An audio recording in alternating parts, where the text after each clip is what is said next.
Hi, I'm Gail from Vein Access Technologies, and in this short video, I want to show you how an IV cannula should be inserted and why. The needle starts off at a 45-degree needle angle of entry. That's very different than what you've been taught. But again, there's science to support that. So we start with 45-degree angle. You set it. As soon as you enter and you feel the give, you stop, you lower the needle, and then you advance the plastic outer cannula without moving the needle at all. So we're going to see this again and again. We start with a 45-degree needle angle of entry. That's going to make the tiniest microscopic needle insertion point in that vein.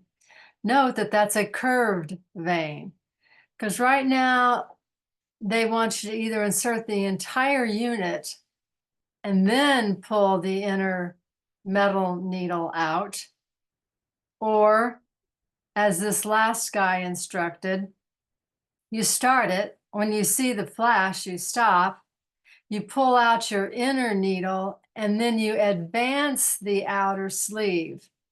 That won't work, but here's how to do it. You're at a 45, you feel the give, you stop. Now you're lowering the angle of the needle, and now you advance the outer sleeve all the way in, while the needle part, the inner cannula, remains stable. When the outer sleeve, the outer plastic cannula, is fully in, then you remove the needle and drop it into a sharps container.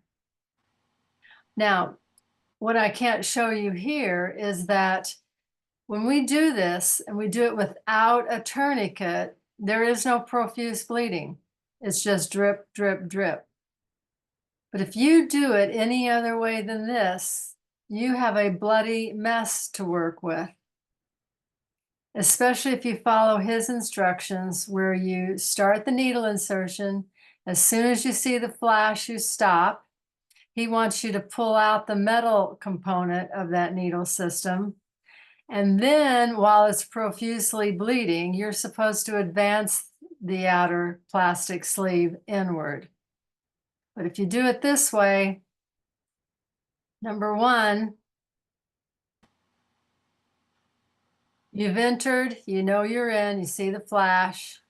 As you advance, now the plastic cannula goes with whatever direction your vein is. You don't have to look for a straight segment of vein, which is another thing he has instructed you to do. Well, there is sometimes no way to know which direction that vein is going, and if it's curved or straight, up or down, right or left.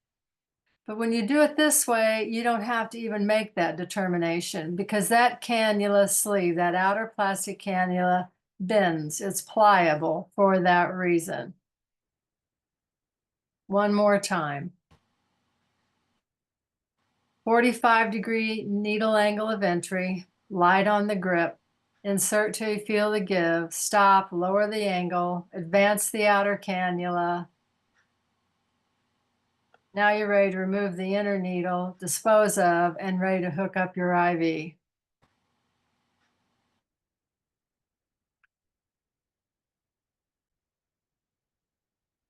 So the outer sleeve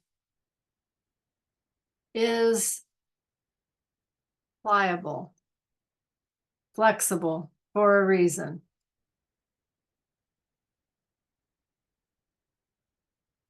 Allow this tool to do all the work. You'll be successful. Your vein won't be injured. It won't be ruptured. You won't penetrate the outside wall and into the subcutaneous tissue.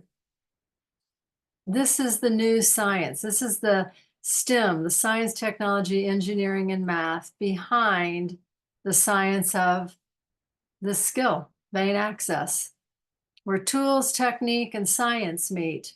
And it's time for nursing to learn this. It's time for nursing to take a look at this advanced information and apply it to this skill. You will be pleased. It will improve the IV. By the way, this works for the injection of contrast cannula as well.